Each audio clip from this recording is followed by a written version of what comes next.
with a political and personal vantage that's, let's just call it, aggressively defiant of binary characterization, it's easier to ask where his work has not appeared or might not be welcome. Recent books written or edited include 1995's The Missionary Position, Mother Teresa in Theory and Practice, 2000's No One Left to Lie To, The Values of the Worst Family, that same year's Unacknowledged Legislation, Writers in the Public Sphere, 2001's The Trial of Henry Kissinger, and Letters to a Young Contrarian, and 2002's Orwell's Victory. It's provocative stuff, especially the one about Mother Teresa. But none has met the standard set by God Is Not Great, How Religion Poisons Everything, which is why we've waited until this moment to have him on the town hall stage. That last bit is completely untrue, and we're extremely grateful he's here tonight to provoke us too, especially since until earlier today he was expecting a debate tonight with a partner who had to withdraw at the last minute. So please offer an extra warm welcome to Christopher Hitchens.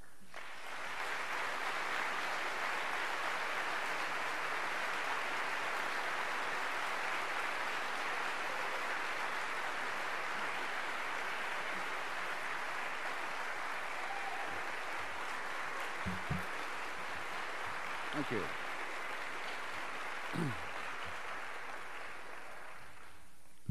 Thank you, Ware, very much for that suspiciously terse introduction.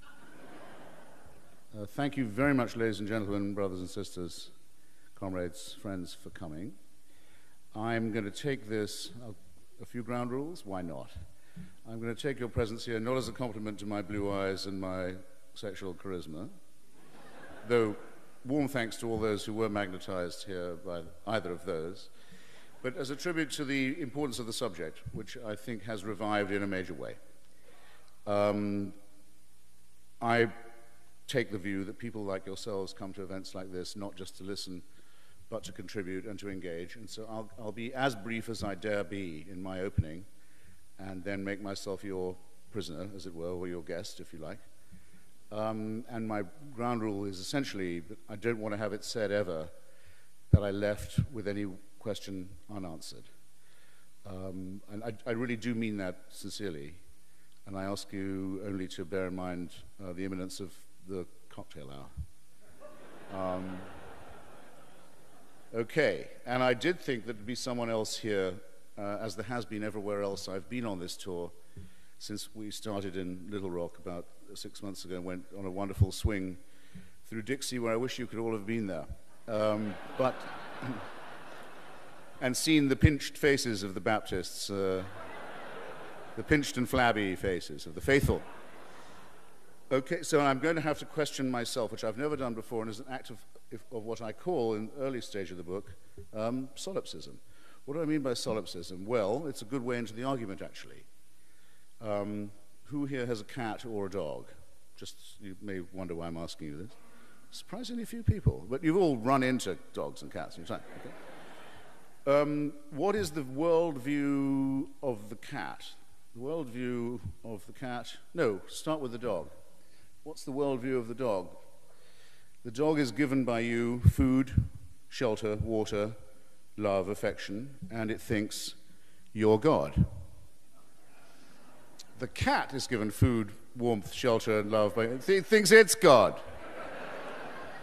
Religion makes the following appeal to us, which is why I say it poisons everything, because it goes to the deep nature of our self-respect and our humanity and our integrity. It makes the following bid to us. It says, you are born sinful.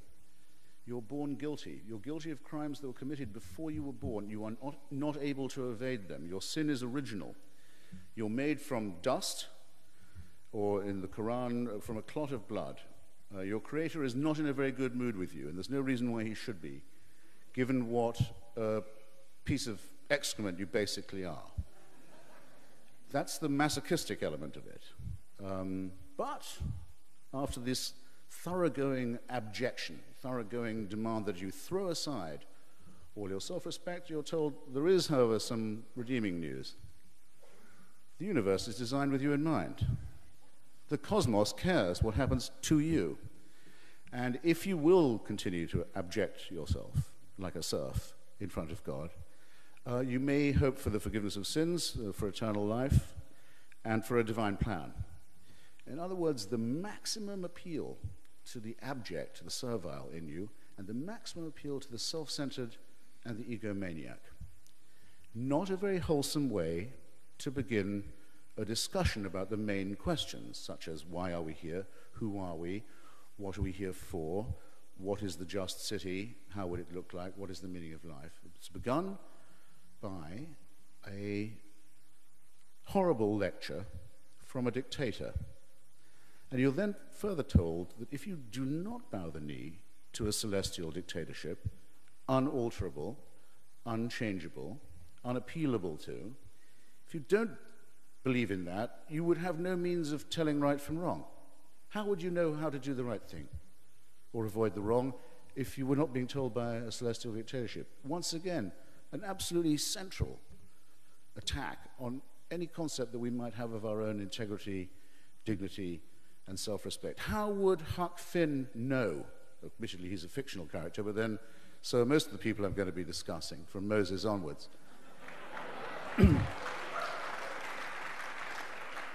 How does Huck Finn know that he's not to betray his friend Jim? He's not to give him back. He's not to give him up to the people who are hunting for him. How does Mark Twain know that we will like Huck when he refuses this? What does Huck know? The law is against him. The church is against him. All the preachments of religion and customary law are against him. He thinks that if he refuses the demand to give up his slave friend, he's going to go straight to hell. That's what he thinks, but he still does the right thing. As we might all hope to do, as we must all hope to do, if we were tested much less than that. It's innate in us. Religion gets its morals from us. We know what the right thing is without being told by a celestial dictatorship. If it were otherwise, this is why I say I'm an anti-theist, not an atheist. If it were otherwise, what would the situation be? Every one of our waking and sleeping thoughts would be under permanent surveillance at all times from the moment of our conception, according to some at any rate, certainly birth, until not just when we died, because that's when the real fun would begin. Now, it's as if those who wish it to be true, which I do not, you can be an atheist and wish that there was a God. Many atheists I know do wish it was true. Why do I not? Because I don't want to live in a celestial North Korea. I'm one of the few people who's been to, as a writer, to North Korea and Iran and Iraq too, to all the axis of evil countries in the last few years. When I was young and was told that this is what paradise will be like, you get to praise God all the time, forever, and continue thanking him for everything he's doing for you, sometimes with the aid of musical instruments. But that's the thing, that's what paradise will be like, everlasting praise. I used to think, sounds like hell to me. But I also wondered, what would it be like? I couldn't quite picture it. An attempt is made in the movie Bedazzled, the first version, to try and convey how ghastly it would be. Well, now I know. I've been to a state where there's worship from dawn till dusk, and thanking for everything you've got. Every tiny crumb, and there's what you get too is the tiny crumb. Nothing but thanks, nothing but praise. It's a state where, not everybody knows this, Kim Jong-il is not the absolute dictator of North Korea. He's only the head of the party and of the North Korean army. The head of the state, the president, is his late father, who's been dead for some 15 years, Kim Il-sung. He's still the president, and he's the president, if you pardon the expression, for life, even though he's, as it were, passed on, ceased to be, joined the choir in vestibule, turned up his toes. He's an ex-president. You could call it a necrocracy, a thanatocracy, a mausolocracy. And it's also, you'll notice, just one short of a trinity, because the Son is the reincarnation of the Father. That's what it would be like if this horrible Bronze Age Palestinian myth was true. Unending, eternal, unchallengeable, unchangeable slavery. Who wants it to be true? That's my first question to myself. I'll answer it later. And to you, since I haven't got a debate partner, and to you, ladies and gentlemen, why would anyone want it to be true? If I don't remember to ask myself, isn't secular dictatorship sometimes just as bad? If I don't remember to ask myself this, promise me one of you will. because we can't skip that point. Okay.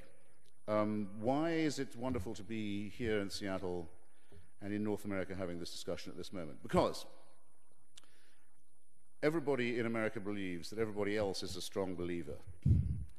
Everybody believes the opinion polls that say everyone else goes to church and believes in Satan more than they believe in Darwin. Everyone else thinks you can't run for office unless you bow the knee. And this is not true, and your presence here partly materializes my belief that it isn't, as did my swing through the South, where thousands of people came to each stop and all looked around themselves thinking, God, I thought I was the only atheist in this town till I got here. We had to move out of the bookstore in North Carolina into a church to fill up the overspill.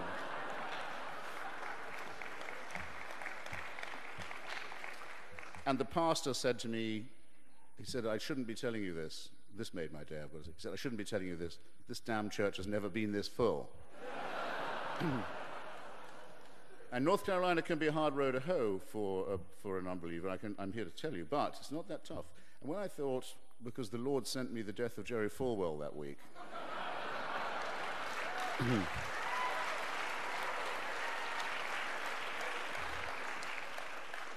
and I thought, okay, I'm going to say what I think about him.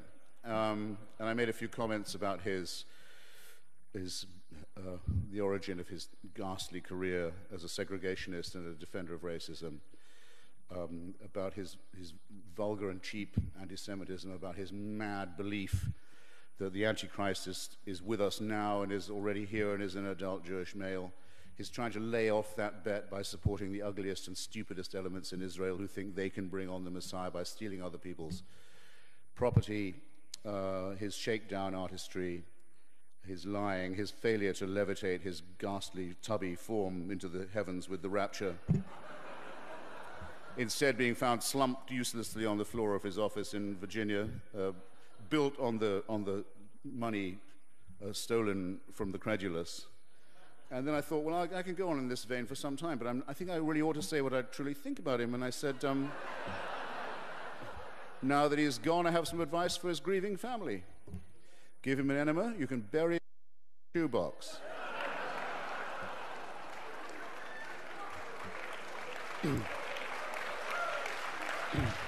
Good.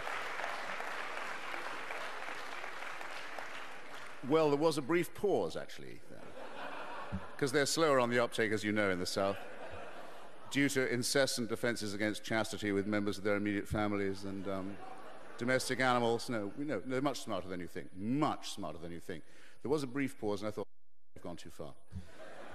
No, then the roof blew off. They really liked it. They don't want anyone thinking that they are led around by idiots like this, by moral cretins of this kind. I think the zeitgeist is changing, ladies and gentlemen. I really do think it's happening, and we should be proud to be a part of it. Turn a page of your newspaper any day you like.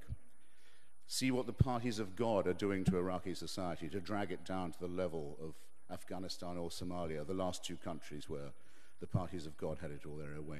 Look next door to Iran, where people who believe in a tooth fairy figure called the hidden Imam, the 12th Imam, whose immediate advent is expected, which will, it won't surprise you to hear, bring about a reign of universal peace and justice when it comes. Wonder where they picked up that idea. But perhaps as a sign of a lack of confidence in this belief, Mr. Ahmadinejad is currently building a new boulevard into the center of Tehran on which to welcome the motorcade of this Imam when he returns from his seclusion. Just in case that doesn't work or doesn't happen, why not pirate and plagiarize some nuclear weapons? They know nothing about science themselves. They couldn't do physics. They don't care about the beauties of science. The wonders of the cosmos don't appeal to them at all. But they can probably steal, have stolen, the ingredients to make a nuclear weapon. So we now have what we've long feared we're going to have, the coincidence between an apocalyptic ideology and, or rather, shall I say, a messianic ideology and an apocalyptic weapon. It's going to happen now. It'll happen very soon. Well, suck on that for a second. I've already said what the crazed messianic settlers in the neighboring or not far off West Bank are doing, and who their best friends in America are, the Falwellites and Robertson clones, who think it's amusing to try and propose that, with the help of sources I gather in Washington state, that stultifying nonsense be taught to our children in American schools in the year 2007. as equal time. So, hey kids, the chemistry class is over, now get ready for the alchemy period. Astronomy's over, you'll be glad to hear it's a hard subject, but cheer up, after the break, astrology teacher will be on the scene. What is this nonsense? How can anyone put up with it for a single second? The evil attempt to make children ignorant and frightened. That is also augmented very strongly by another priesthood, which has been teaching them about hellfire and limbo, though they've just dropped limbo at the last minute, as the Pope did recently notice. Limbo's over now. Unbaptized children don't go there forever in isolation and loneliness, after all, because they didn't get the sprinkle of water. You can relax. No, you can't. Millions of parents thought that's where their dead children had gone, ladies and gentlemen, for hundreds of years. Miserable, frightened, humiliated, upset. They believed it. It was real to them. It was cruel to tell them this nonsense to begin with. It's even more cruel to say, after all, that it's not true, but never mind. After hundreds of years of that, we have to apologize for a few other things too. The Inquisition, sorry about that. The role of the church in the final solution, maybe a mistake. The Crusades, no, we wouldn't do it the same way now. The massacre of Byzantine and Eastern Orthodox Christians, up till the very recent past in the Balkans. We owe them an apology. This is quite a lot to be taking on, isn't it? But never mind, we're getting ready to be infallible all over again. This stuff is not to be believed. And you live in a country where you don't have to, and mustn't be intimidated by the supposed strength of illusions like this, or the people who peddle them. Where I was very kind to mention that I recently took my oath as an American citizen at the Jefferson Memorial in Washington, D.C. Actually, it was on the 13th of April, which is his birthday and also mine. And I'm in a small way his biographer, and I was able to arrange to take the oath at the tidal basin by his memorial, and I made a little speech about the Virginia Statute on Religious Freedom, which is the basis of the tremendous First Amendment to our Constitution, that guarantees, as you know, that there can be no clerical meddling in our public and political life. And the shorthand phrase for that was uttered by the president in a letter that he wrote to the Baptists of Danbury, Connecticut, seeking refuge from persecution. From the Congregationalists of Danbury, Connecticut, by the way. It's who they were afraid of, in which he said there will be a wall of separation forever on this point. So I now have a new slogan for you. Mr. Jefferson, build up that wall.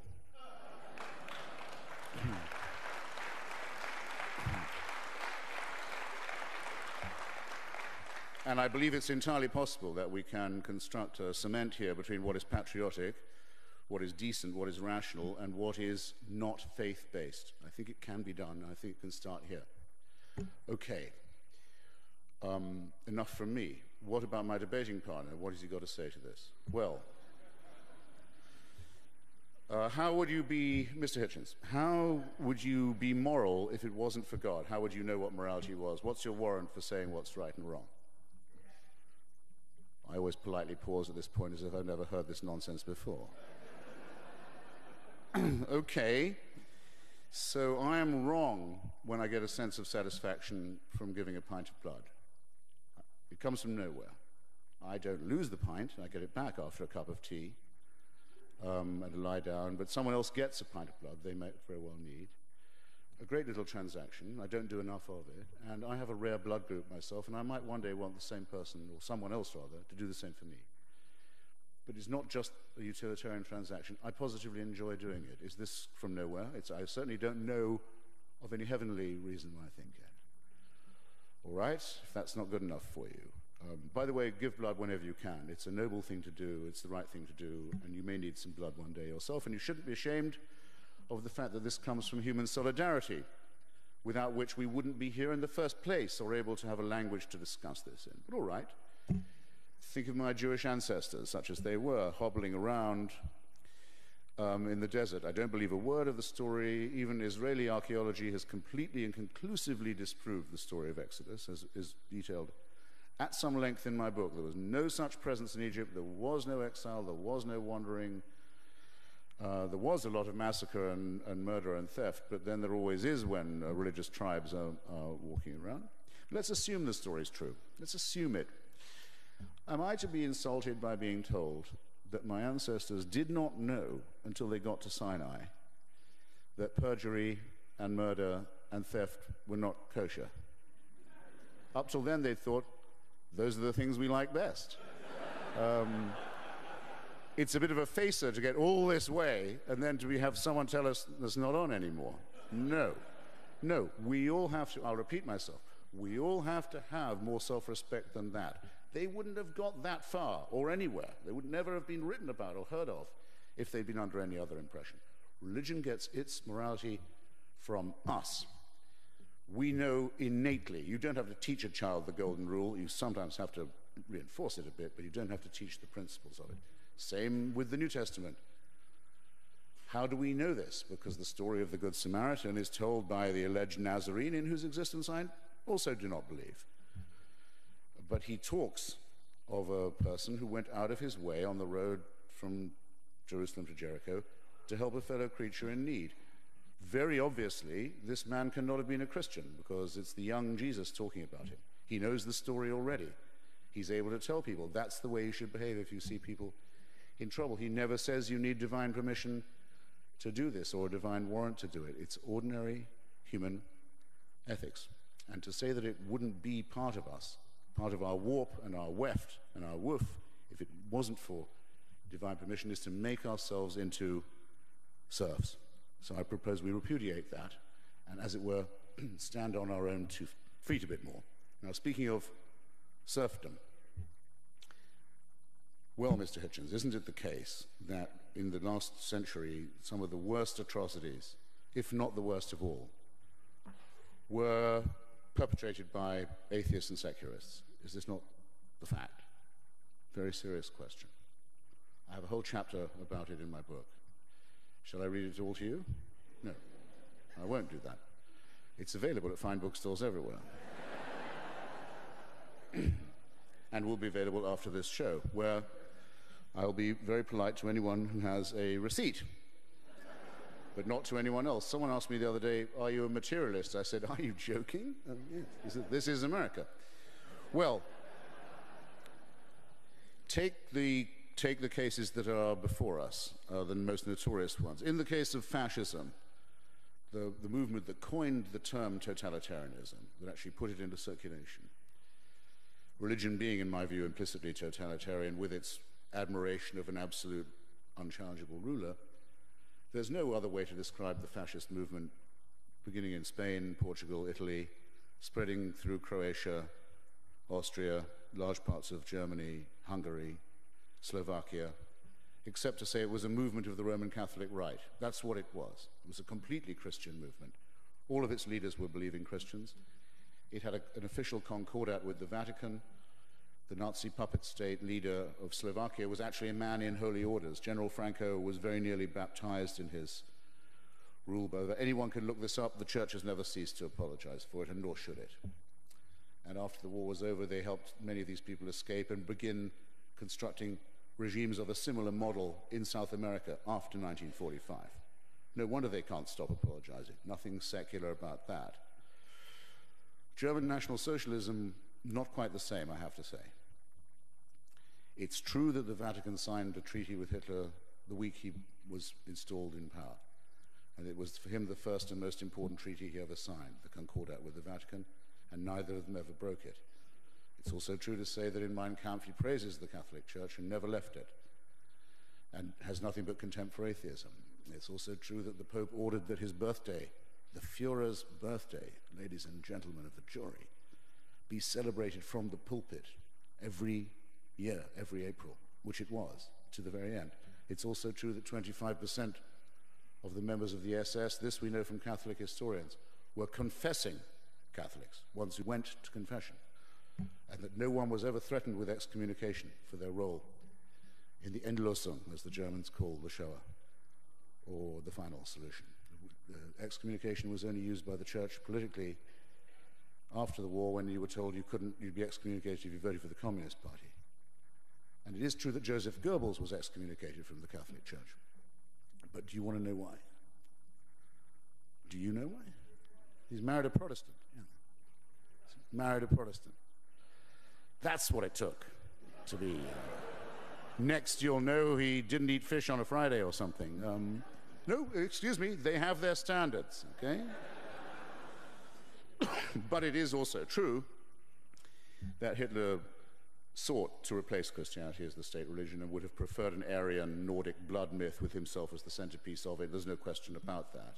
And that many brave Christians had to die on that proposition. No one can deny that. But there's nothing secular about National Socialism. And of the third partner in that revolting alliance, that of Japan, the leader is not just a man of God, but a God himself, for whom people were prepared to immolate themselves and others. The late Emperor Hirohito. While I'm at it, when his son was sent to Oxford University, this is a digression, but why not? He was sent to Magdalen College in the 30s, and the Japanese embassy sent up a team of people to see the warden of Magdalen College, Oxford, to say, are you sure you're ready to receive the Crown Prince? They said, yeah, absolutely, we're ready. He's got a nice room. We have a good tutor. Apparently his English is very good. We're looking forward very much to having him at the Japanese embassy. Well, it's just we want to be sure you understand. You're calling him Crown Prince. Of course, that is his title. But you do realize that his father in our country is not thought of just as an emperor, but as God. You do understand that? The warden of Magdalen College said, I think you'll find we're quite used to having the sons of famous people at Oxford. Anyway, don't know what brought that on. Don't know quite what made me go to that direction. Anyway, there's nothing secular about an empire whose military ideology, by the way, was that of Zen Buddhism, for those of you who think the Eastern path is more contemplative. Its official ideology, as with the dictatorship in Burma today, is Zen Buddhism. There's nothing secular about that. So I think that clears up this frequently asked question on that side of the ledger. Moving, still answering my own, not my own question, the other person's question. Moving to Russia, until 1917, the year of the revolution, millions and millions of Russians have been told for hundreds and hundreds of years that the head of their state was also a man of God, the head of the church, was not quite human, a bit better than human, not quite divine either. The Tsar was the head of the Russian Orthodox Church. He was the little father. As well as owning everyone in the country as an absolute dictator, he was the spiritual leader of the church. That's how millions of Russians have been reduced to credulity, stupidity, servility, and fear. Thus the state of affairs. If you were Joseph Stalin, who'd studied for many years in a seminary to become a priest, and would have made a very good bishop if he'd stuck at it, if you do not realize what an opportunity you've just been given with this vast reservoir, that you shouldn't be in the dictatorship business. Immediately, an inquisition is set up, heresy hunts begin, trials of heretics are put on, miracles are announced. Lysenko's biology will produce giant tomatoes and 4 harvests a year.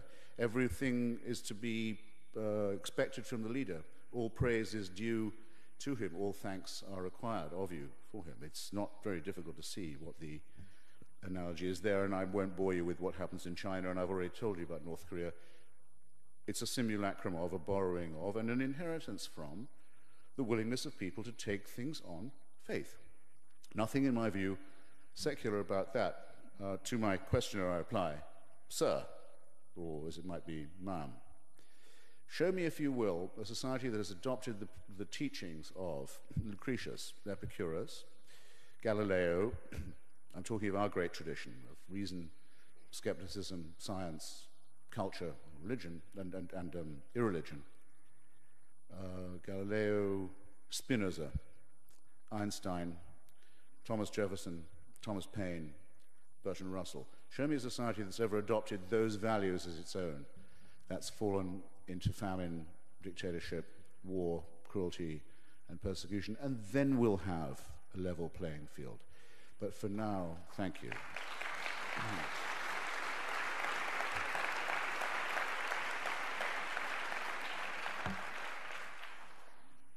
I was going to say, hold your applause. No, applaud more. That actually, I think, will do for an introduction. If you don't know where I'm coming from by now, you're never going to know. it's your turn, and I'm enormously, I really mean enormously grateful that you came. Thank you.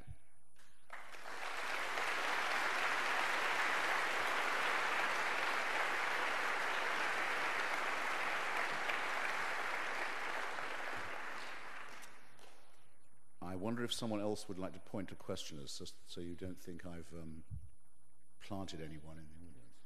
But who would that be? Do I have a volunteer just to identify a questioner?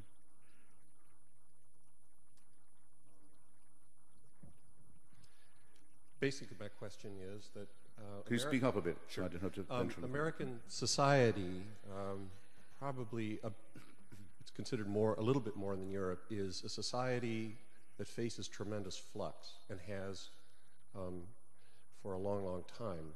And I was wondering if that is perhaps one reason why you've cited in your book that American society is especially religious. I mean, it struck me that societies in flux, having to deal with that tremendous change, do people turn to religion as an antidote to that change? And if so, that what sorts of things can, not leaning on religion, what sorts of things can we do to substitute for religion in dealing with lots of change? Well, I think you're partly right, and I think Alexis de Tocqueville had it right also when he pointed out that the great thing about America is religion is a voluntary association. You can't be made to go to a church here. The government can't finance one. I mean, where I was born, which you can probably tell was in England, the Queen is the head of the church, as well as of the armed forces and the state. And on her demise, the instant of her decease, her slobbering, chinless dauphin of a son will not only become the head of the state and the armed forces, but the head of the Church of England. It's enough to make a cat laugh, isn't it? And I have to pay taxes, or would if I still lived there, have to pay taxes to it. That's what you get when you found a church on the family values of fucking Henry VIII. Well, again, ladies and gentlemen, take it from someone who had to sweat and struggle to become a citizen here and go through Homeland Security and the National Security Agency. Realize how lucky you are that doesn't apply to you. Someone who wants to build a church here has to do it themselves and keep it going by their own efforts. And fine, let them by all means do that, as long as they agree to leave the rest of us alone. Now, on the point that you make about anomie, or if you prefer alienation, that was the same point that Durkheim made very early on in his studies of these matters. A huge number of people in history are always having to make something like the transition from the country to the city, from the stable, ordered, rhythmic life that's determined by the seasons to the much more feral conditions of mass society. And that means many more lives will have to be experienced as failures, or at least as very risky. My comprehension of this issue slightly stops there. What I've never understood, and it may be a failure of my imagination, is in what respect does belief in the tooth fairy help you at that point? After all, millions and millions of intelligent workers shrugging off the city, shrugging off the idiocy of rural life and moving to the city, have not run straight to a priest when they run into a crisis. I don't see why people do it. I'm not sure that the explanation we give isn't a condescending one, as a matter of fact. Which, if I'm not babbling too much about this, would enable me to answer another question from my interlocutor that I failed to. What about how when religion makes people behave better? What about Dr. Martin Luther King? That's the one I always get asked. Shall I answer it now? It seems logical. Dr. King was an exemplary human being by every standard that I know. I can't be sure that he was actually a Christian. I can be grateful to the extent that he was not one, in that when he told his oppressed people that he was going to preach from the book of Exodus about the story of the enslaved who made it to the promised land, it's a very good thing he didn't mean it, because that horrible story says that the tribe he's leading are allowed, empowered in fact, ordered by God to kill everyone who gets in their way, rape their women, massacre their children, sparing only the females of marriageable age, and steal the land and the property of any tribe they don't destroy or do. Well, just as well that isn't what he was saying, right? Second, you'll remember that he was a student of Marx and of Hegel, and he was regularly accused, rightly too, in his lifetime by the FBI and by the reactionary bigots, of keeping too many friendships among communists and Marxists and socialists, which he did. Great black secularists now forgotten, like Bayard Rustin, my favorite American socialist, and Philip Randolph, the great American black trade unionist, actually organized the March on Washington, had the idea, pulled the crowds together, brought in the trade unions to make it happen. It's a pity that we leave these people out of account, and I think it's condescending, because I think that 90% of the white liberals in this country are in effect saying in a patronizing manner, well, you know, these black folks, they quite like a preacher. They like a preacher man, that's what they respond to. They like the pulpit. That's what they go for. So why not let them have it? Which immediately gives permission for the most gross charlatans and frauds who I've been debating in the last few months, like Sharpton and Jackson, to come forward and just pick it up as if it was theirs, with your, as it were, permission, and prove yet again that you can get away with anything in this country if you can put Reverend in front of your name.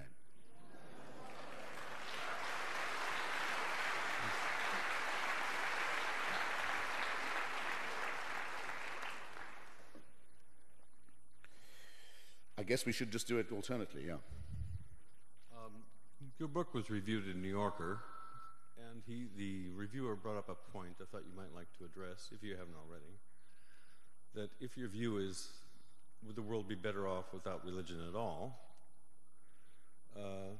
he brought up the point that if we're wicked enough to invent religion for ourselves, then we're wicked enough to come up with some other alternative that's just as mischievous. True enough. I mean, did everyone get the question? Okay. Well, you know why atheists are to be pitied, don't you? They have no one to talk to when receiving a blowjob. So, that if I'm asked, do I wish that religion would die out of the world, I sort of reply, no, I wouldn't have anyone to argue with. I mean, it is, after all, it is the original argument. Where religion ends, philosophy begins, just as where phony cosmological myths end, physics begins. So you have to know what the origins of the argument are. And religion is our first and worst attempt to find out what's going on.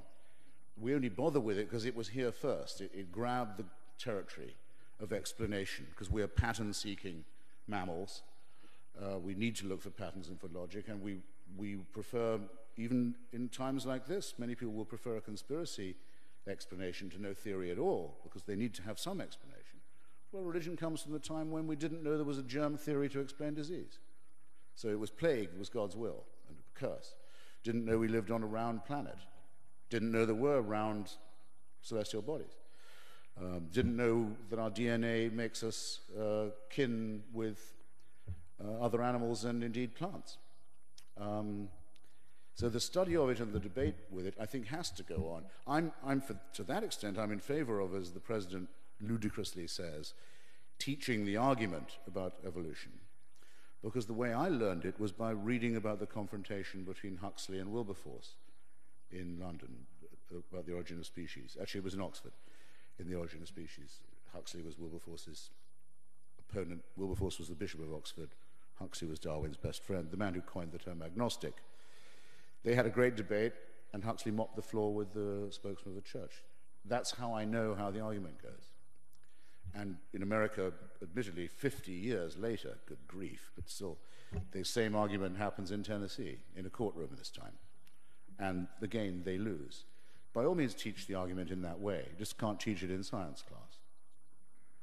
And by the way, if there's going to be equal time for this stuff, then every church that gets any subsidy from the faith-based initiative or any tax break has to teach evolution in Sunday school.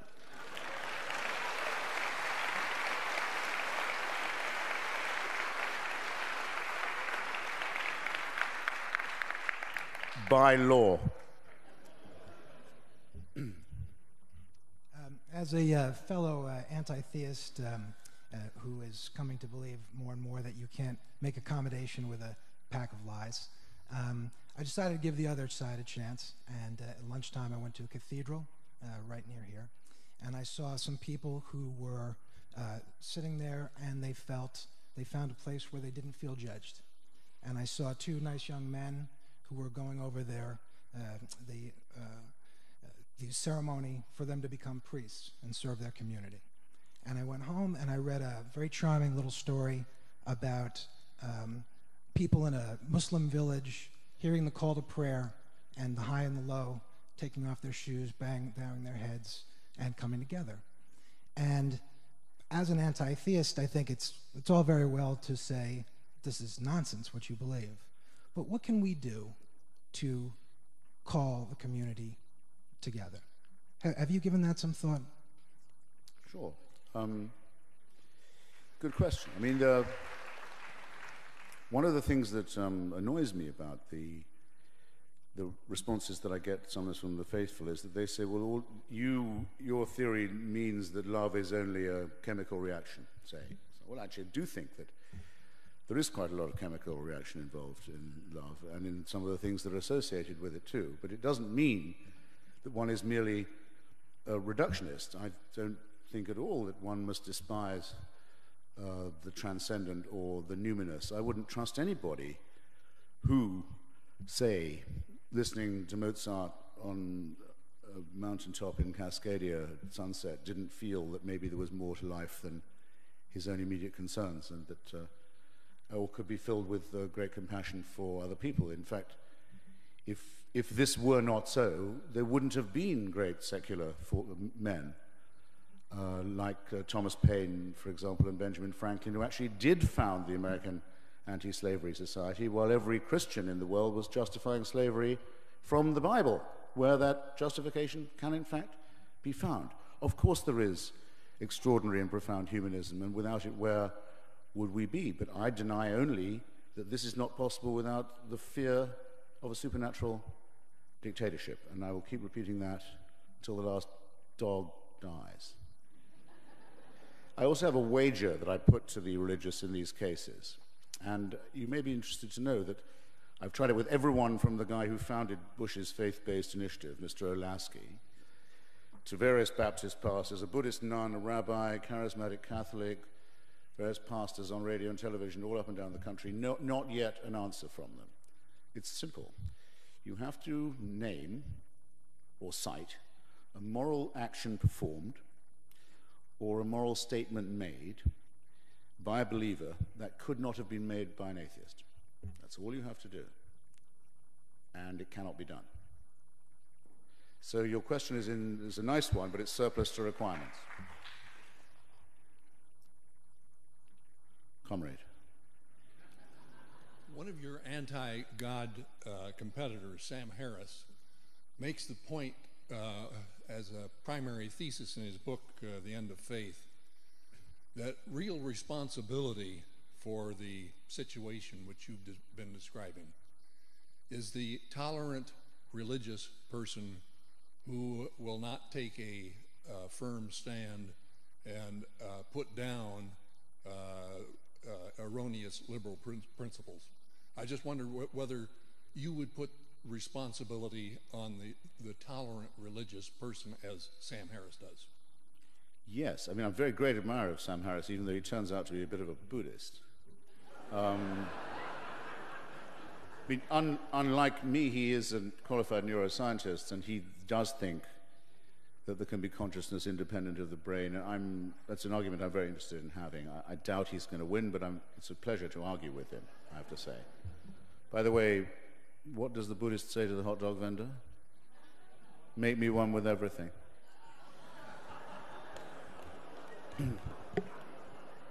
Just quickly, what happens next? He gets a slathered hot dog and from beneath his saffron robes produces a $20 bill, hands it to the vendor, munches, nothing occurs. He says, "Where's my change?" You know what's coming, don't you? Change comes only from within. I'll give you an example of what I mean and why I think that those who criticize me for only taking religion at its worst say, well, you're right about the fundamentalists and the extremists, but what about the mainstream? I say this. Remember last year the Danish case, where a huge organized attempt was made to destroy the economy of a small democracy in Northern Europe, Denmark, because its prime minister refused to break his own law, the law of his country, to censor cartoons in an afternoon newspaper in Copenhagen. With the backing of all the members of the Arab League, a boycott was declared on Denmark to try and sabotage its economy. Its embassies were burned, its diplomatic immunity was violated in countries where demonstrations are not normally allowed. Random Scandinavians, whether Danish or not, were set upon and murdered. There was a huge outpouring of mayhem and cruelty and bigotry that had quite clearly been very well rehearsed in advance. Bad enough, you might think. Not one media outlet in this country would agree to show those cartoons. In a time completely dominated by the image, my profession, I mean, totally dominated by images, much too much so, they wouldn't show, here's the picture or the pictures that all the fuss is about. Nor would they show them as a gesture of solidarity to their Danish colleagues who were being subjected not to threats of death, but attempts actually to kill them. And when a small magazine, and I know very well why this was, because I know the editors who took the decision, they were either extremely afraid of violent reprisal if they did their job, or, coming closer to your point, they were afraid of offending religious people. I'm not sure which of those decisions is the most cowardly or contemptible. Taken in conjunction, I think extremely contemptible. And a small atheist magazine for which I write, called Free Inquiry, did reprint the cartoons, as a result of which Borders Bookstore pulled our small magazine from the rack. As a result of which I haven't spoken in a Borders Bookstore since I started this tour. Now,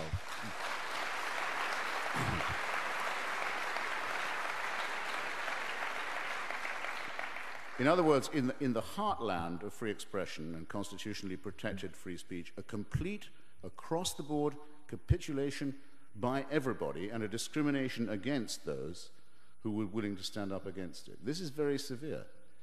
What did the Pope say? Seeing Danes being threatened, Danish economy sabotaged, Danish embassies burned, what did he condemn? The cartoons for being profane. That was the line of the Vatican.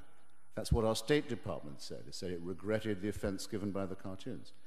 This is a fantastic surrender. It means the extremists have the whip hand, and we've got no right to say that in criticizing religion, we're only singling out the fanatical or fundamentalist majority. No, in the name of tolerance, you're identified for in the name of multiculturalism, in the name of respect, in the name of all these things, they were parodied, and an abject collapse in the face of religious fascism occurred that I, for one, am not going to forget or allow to be repeated.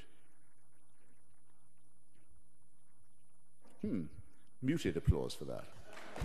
Oh, thank you.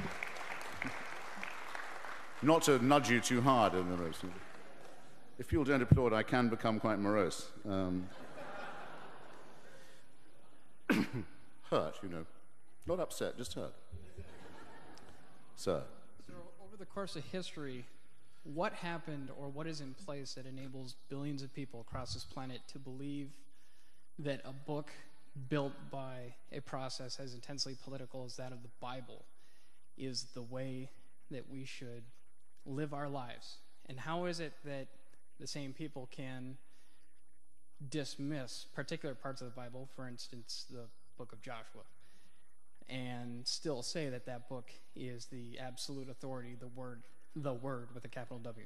Yeah, well, there's a good, there are possible, I think, decent anthropological answers to that.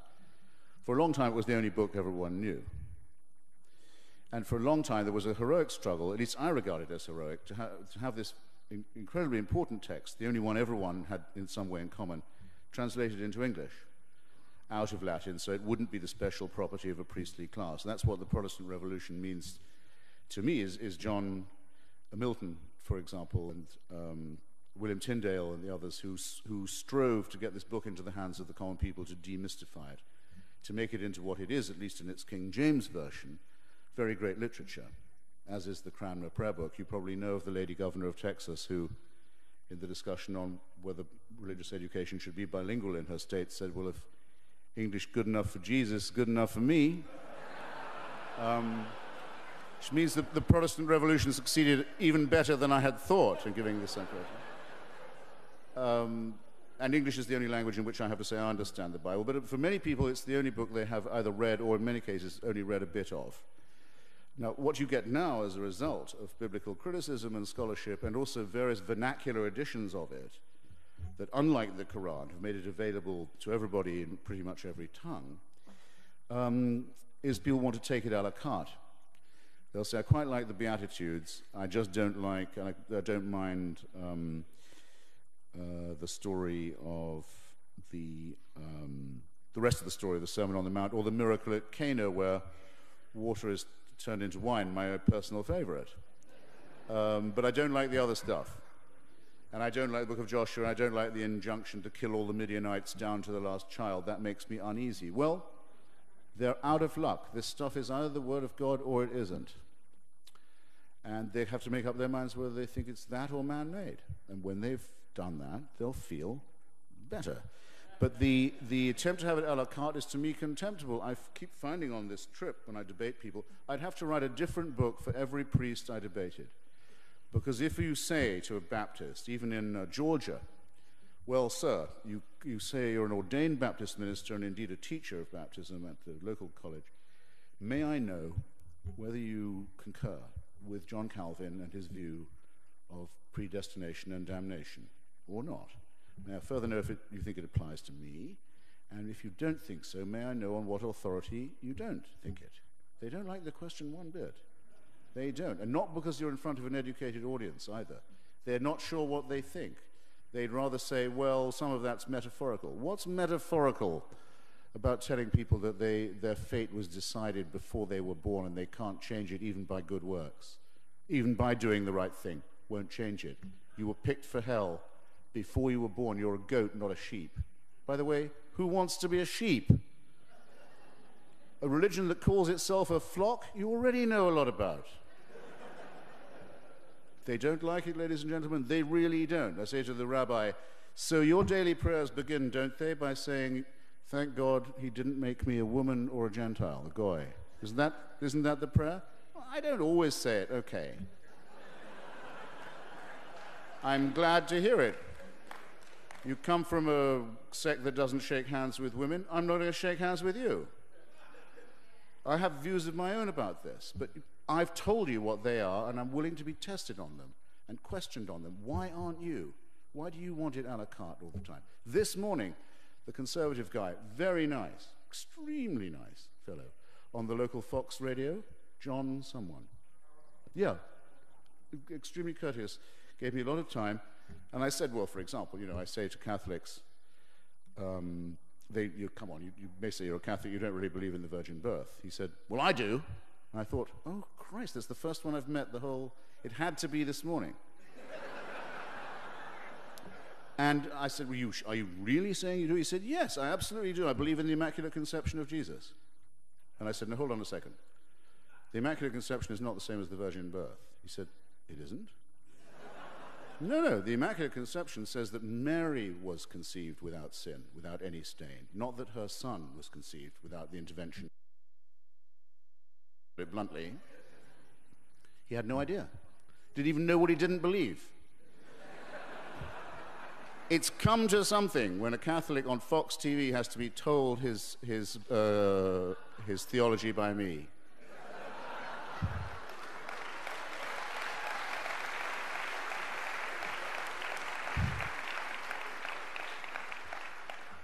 And I hope if he hears of this, he doesn't regard it as an abuse of his hospitality. I must say he was a real gentleman to me the rest of the time. So, who's up? Sir. Thank you. Earlier, when you first started speaking, you spoke about fascism. I think it was Aimé Césaire who talked about the relationship between colonial expansion and fascism. Basically, he was stating that because of European expansion, colonialist, that fascism was a result, and that's why they got the rise of fascism in Europe.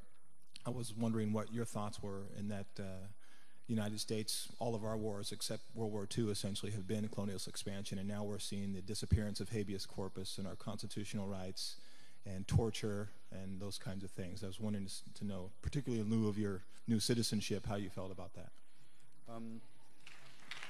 Thank you. I'm an admirer of the work of Aimé Césaire, who the gentleman just mentioned, who was the great poet of negritude, as it was called in French West Africa, under the time of Leopold Senghor, who was, I think, his mentor in this matter. And it's certainly true that the relationship between the rise of fascism in Europe and the decomposition of colonialism in Africa is a very intense one. Just to give you one example, the brown shirts of the German Nazi Party were bought as army surplus from the Goering family, which had a huge estate in southwest Africa, now Namibia, where General von Trotha had first launched his campaign of extermination against the Herero people, before even the First World War, where they already had, first, the experience of genocide, and second, a lot of spare uniforms that could be used to fit out a horrible militia. And Mussolini's fascism was felt much more intensely in Libya and in the gassing of the people of Abyssinia, as it was then called, Ethiopia now, than it was anywhere else. And you could make the British Union of Fascists largely grew out of the Black and Tan movement that was an attempt to repress the people of Ireland. Interestingly, by the way, the Pope's support of Mussolini in Abyssinia was partly because though the Abyssinians were and are the oldest practitioners of Christianity in Africa, they nonetheless practiced the monophysite heresy, which was thoroughly condemned by the Council of Chalcedon in the year 524. So he had it in for them still on this point. Yes, you're right. As to the thing that you tack on at the end, I knew someone was going to try this. I'm only here to sell my book, okay? But you do have the honor of addressing someone who is a named plaintiff in the lawsuit brought with the help of the American Civil Liberties Union against the National Security Agency and against the Justice Department.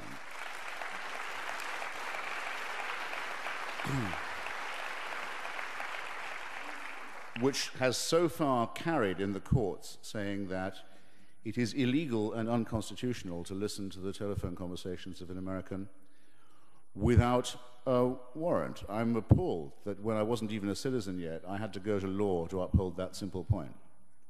But we've won so far. But it's going to require a lot of vigilance to keep winning. The recent, I think, complete collapse of the Justice Department's witnesses and main spokesman on other matters in front of major hearings in the Senate is extremely encouraging. When we brought the suit, we didn't know that people were gathering around John Ashcroft's bedside trying to guide his palsied hand over this order. Ashcroft, the man who says in this country, remember this, when he was a senator, he said, in America, we have no king but Jesus. A statement that is exactly 2 words too long.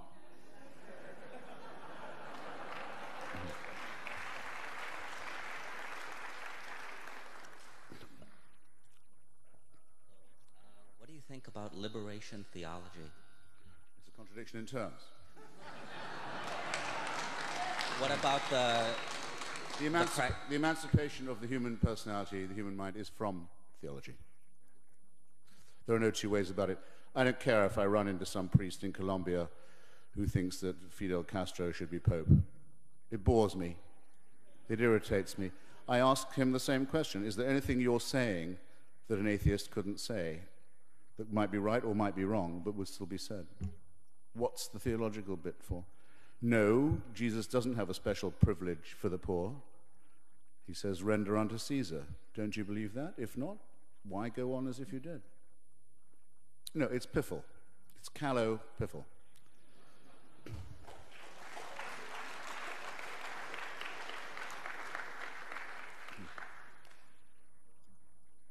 You've been waiting a lot longer than I have, so go ahead.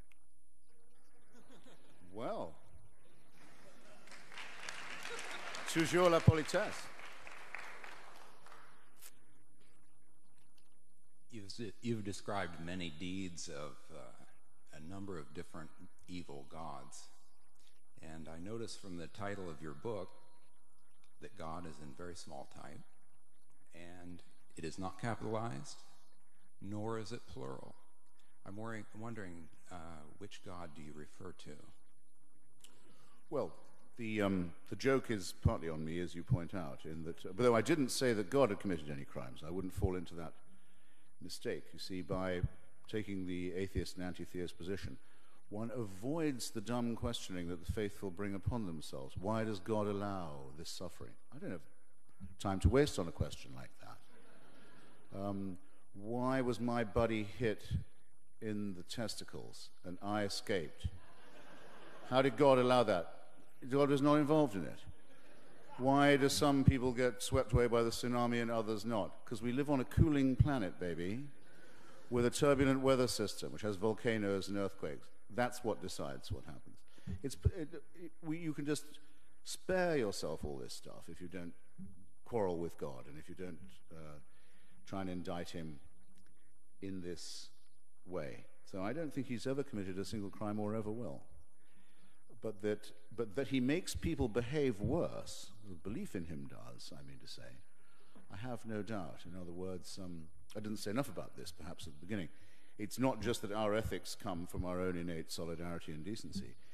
It's that morally normal people can be brought to do things that no morally normal person will do or would do, such as mutilating the genitals of a child, for example. I'm sure some people here have been handed a newborn baby in their time. Okay? What, none of you? What have you been doing with yourselves? No one here has had a newborn baby. Well, I recommend you go home and try harder. Well, I have, and if you're ever going to have that feeling, oh, maybe this is a miracle, if you're ever going to have it in your life, that's probably where it'll be. Little indentations where the fingernails are going to be. It's heartbreaking, really. If only you knew what was coming, but anyway, it's a... So you get given this bundle, you think, well, okay, that's great, and it probably is a gift from heaven, but I better find a sharp stone as quickly as I can and start sawing away at its genitalia, because otherwise it wouldn't be pleasing to God. No moral person, or then when he gets old enough to listen, tell him that he's going to burn forever in hell if he doesn't obey some cranky instructions. Poison his life and his dreams. No, this is not moral preaching. So I'm sorry. I did want to add that before I wrapped up. That it's the Professor Stephen Weinberg puts it very well. Actually, he says in a morally ordinary universe, the good people, decent people, will do the best they can to do right by their fellows, and the psychopaths and the sociopaths, those for whom society and other people don't really count, will do wicked things. But if you want good people to do evil things, you need them to be religious. Weinberg is right.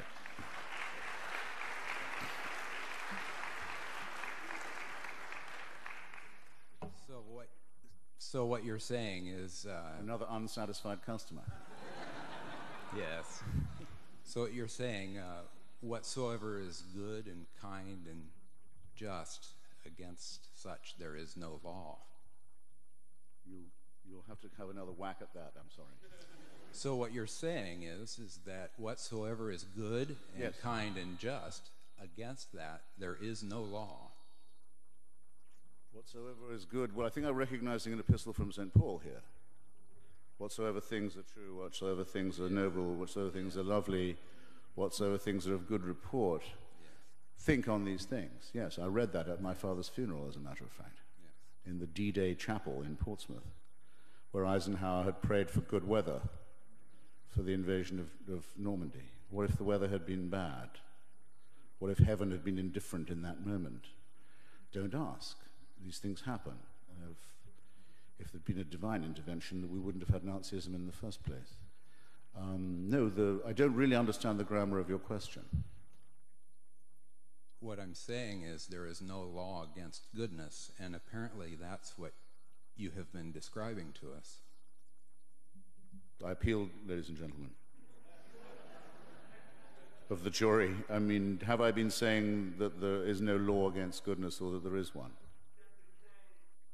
Well, you're in good company. thank you for trying, and if I've seemed obtuse, you're quite welcome to blame me. Hi, my name's Tyler. I hope I'm not the only former Christian from Yakima.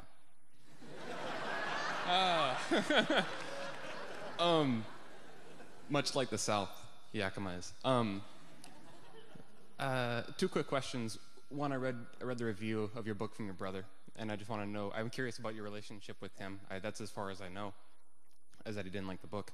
And secondly, some recommendations from you, more of influential anti-theists coming up besides Harris, Dennett, Dawkins, and others. So, okay. Well, concerning my brother Peter, who is a very distinguished ultra-conservative columnist and broadcaster in Great Britain, and a very strongly believing Christian. All I can say is there's probably one in every family.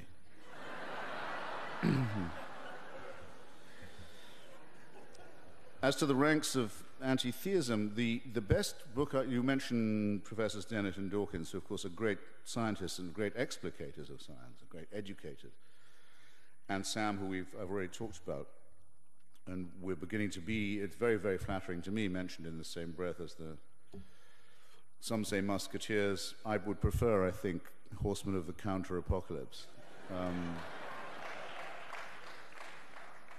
But there is another one. Well, there are two on the bestseller list now. One is the woman who I had as my witness and friend at the Jefferson Memorial, Ayan Hirsi Ali. Some of you will know her. Unbelievably courageous, beautiful woman who has survived with great humor and dignity and courage everything from forced marriage to genital, not just mutilation, but infibulation too.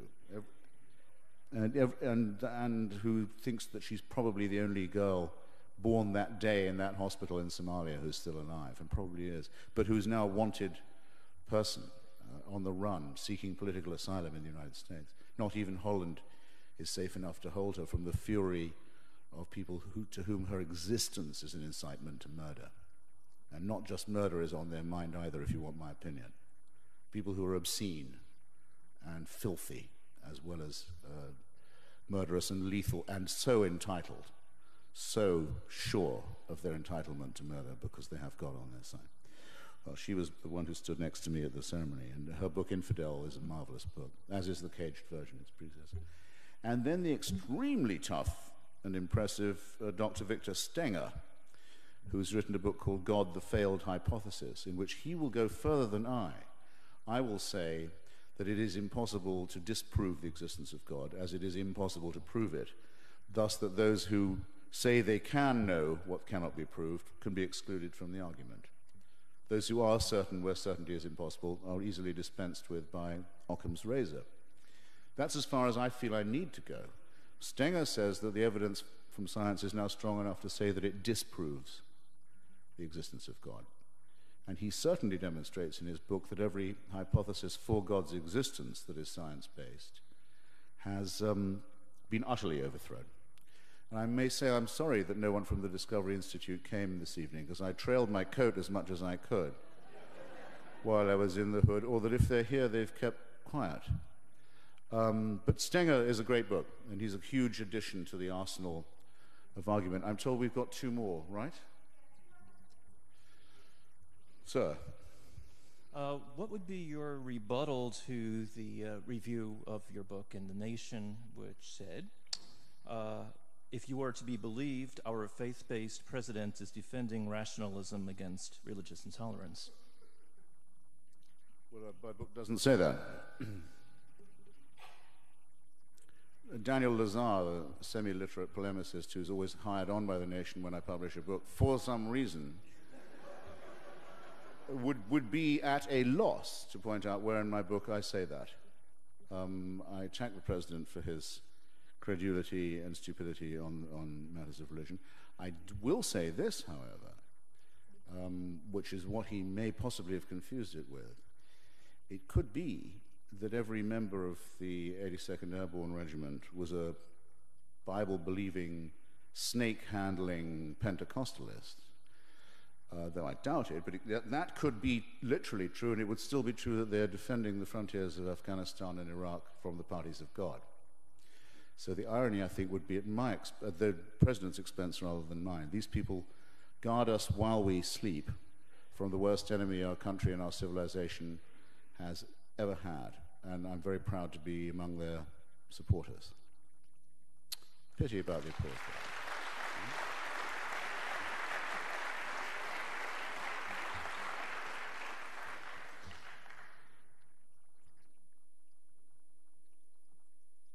Well, since there really are only two, can we make it two more? Then one each, and then we're done, yeah?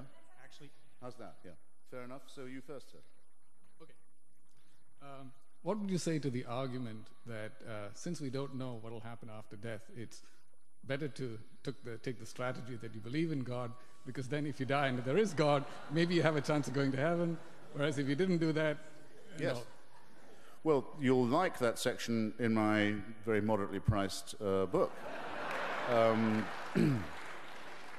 Which, as most of you will know, the gentleman is summarizing actually almost perfectly the wager of Blaise Pascal, whose pensées, his thoughts, were addressed actually to the one who is so made that he cannot believe. That's me. And he says, well, look at it like this, like some huckster. Like the guy who, from the megachurch the other day on the radio, tried to get me to pull into his parking lot because the Lord had cured his daughter of Hodgkin's disease. Like some really low-rent character says, what do you got to lose? If it's not true, we're all headed nowhere in any case. But if it was true by any chance, and you'd said you thought so, how bad could it be? Well, you talk about the way that religion degrades argument and degrades dignity and self-respect. There you have it in one syllogism. But I have my answer, the following. On the assumption that the God they're talking about is anything like the one they ought to be believing in, this is what I say in my book I'm going to say. By the way, but just before I tell you, you know what Bertrand Russell said in reply to the same question? He said, I should reply, oh Lord, you did not give us enough evidence. Which I think is pretty good, but my reply goes on just a fraction longer. It says, I presume, divine sir, that you have some respect for intellectual honesty and for moral courage, and that you would look with more favor on somebody who made an honest profession of unbelief than on someone who acceded to belief in you in the hope of a handout.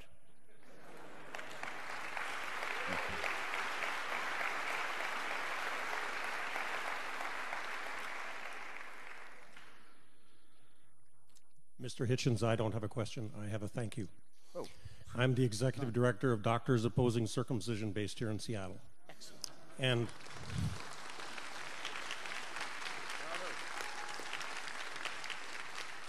And I send the thanks and greetings of my members around the world.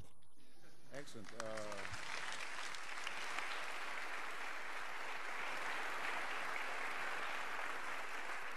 I am so tempted to leave it like that, but something in me wants to milk the moment just one more second.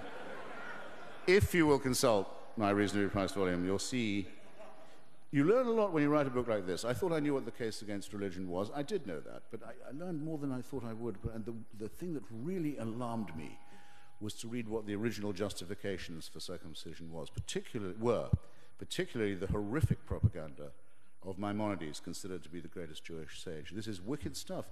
And it says that the reason it must be done is for the same reason as it must be done. Jews don't say this, fortunately, but as others later said, to little girls, that to try as far as possible to make the sexual act as weak and unpleasant and the sexual sensation as is possible with the continuation of human life. It's this that takes the axe to the very root of our existence, our dignity, our self-respect. I'm pointing in the right direction, our core, ladies and gentlemen, which means it's why it poisons everything and why the time to start fighting back against it would be right about now. Thanks very much.